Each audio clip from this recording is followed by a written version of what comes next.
He said, sure, I've done that already. Yeah. Oh, isn't that it? Don't you love it? Just on your experiences, Stephen, when you were growing up in Belfast, where did your love and admiration for traditional and folk music originate from a young age? Well, it was slightly remote, you know, although we had a great family in Belfast called the McPeaks. The McPeak family. They weren't just political people; they were culturally political, you know. And when I first heard the McPeaks playing, it blew my mind, you know. It blew my mind, man. But no, but it was astonishing.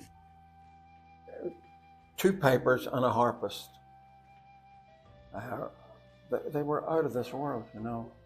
Just playing very bluntly, if you like, just straightforward, you know. And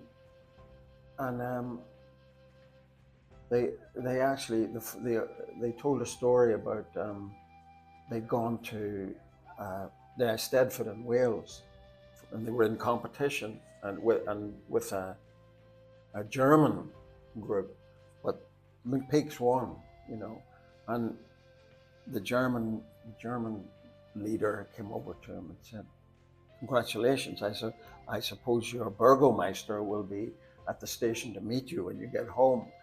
And the Earl Dam McPeak said, "Son dear, our burgomeister doesn't even know we're away." You know, it was very much one community. Yeah. You know, because at that point, that northern thing was about stifling one side of the community and their culture. Now it's too late; it's over now. And I think the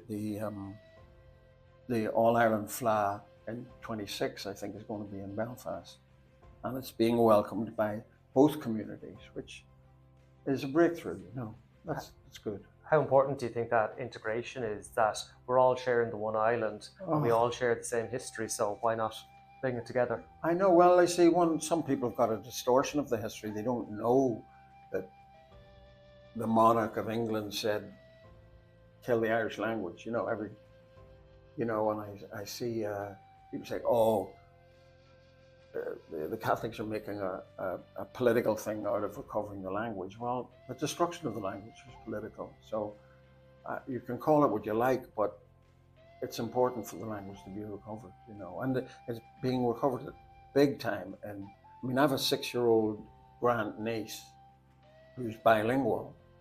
That's what is happening. And it's absolutely beautiful, you know. Obviously, poetry is something that's very close to your heart. What do you think is it about the spoken word that resonates so much with people? You know, an Irish poetry has, well, I know it's a cliche to say rhythm, but the Irish poetry that was, you know, the terrible truth is that when Edmund Spenser, the English poet, came here and he was given land and everything, and he looked around him and he wrote to Queen Elizabeth I and said, if you want to take Ireland, you have to kill the poets. And that's how significant poetry was in this country, you know, that they weren't just courtly poets, like Spenser was a courtly poet. They were of the people, and they were out with them, and they were defining language and movement in language and everything. So they were hugely significant, you know. And the other thing Queen Elizabeth said, which you probably know, but she said, "I don't want to hear another word of Irish." Yeah. So the destruction of the culture was so brutal, really. And what I find so exciting about the traditional music now is that it's soaring ahead, and there are young people playing music, and they're playing it in a way that is new. You know, they're not just copying a tradition. They're fantastic, and I think that's that has transformed the country, you know. And I think, although I know Louis Dupuer, who writes in Irish, and he was at this thing for Gaza the other night, and reading a poem in Irish that he had composed especially for refugees, really. And he, you know, that's making a huge impact, I think, you know. And you know, we have these great poets like Muldoon has great Irish, you know, and he does write in Irish, but they're Muldoon, Mahan, Heaney, of course, and before that the great Kinsella.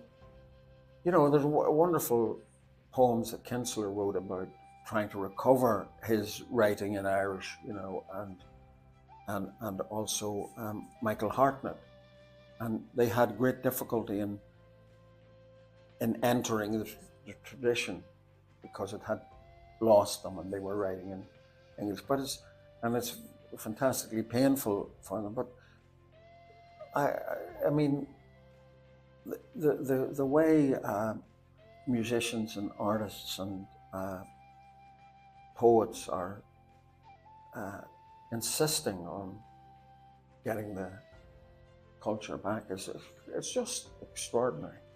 How would you sum up the current state of trad and folk music in Ireland, across the whole island, and how important is it that we push on from now, that we don't become stagnant, that there is still space for the music scene here to grow even further than it already is? Well, I think it is growing, and there's nothing we need to do except make room for it. You know, I mean, some of the people that are playing are out of this world. I mean, there's Mary Niwani's daughter. She's with a group of young women playing instruments, and they're fantastic.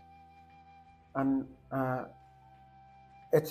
they're making their own sound out of it. You know, it's not just, oh, I'll do what my dad did, I'll do what my ma did. You know, they're creative artists, and that's the most important thing. And for TradFest 25, January 22nd, there will be a night celebrating poetry and yourself, involving Paul Muldoon. Yeah. And obviously you mentioned him a little bit earlier. What impact has he had on the music scene here, and how excited are you for that January gig? Well, you know, he's not just a, you know, down at home poet. He's a great artist, you know, and he's moved poetry on, as all the people I've mentioned have, you know, Muldoon, but also, of course, Heaney, of course, Mahan. Mahan's a great poet, and he writes a lot about the climate thing and the possible, you know, how we have to look after our world, you know, and that's, you know, but they're all extraordinary, you know. I used to meet Michael Hartnett.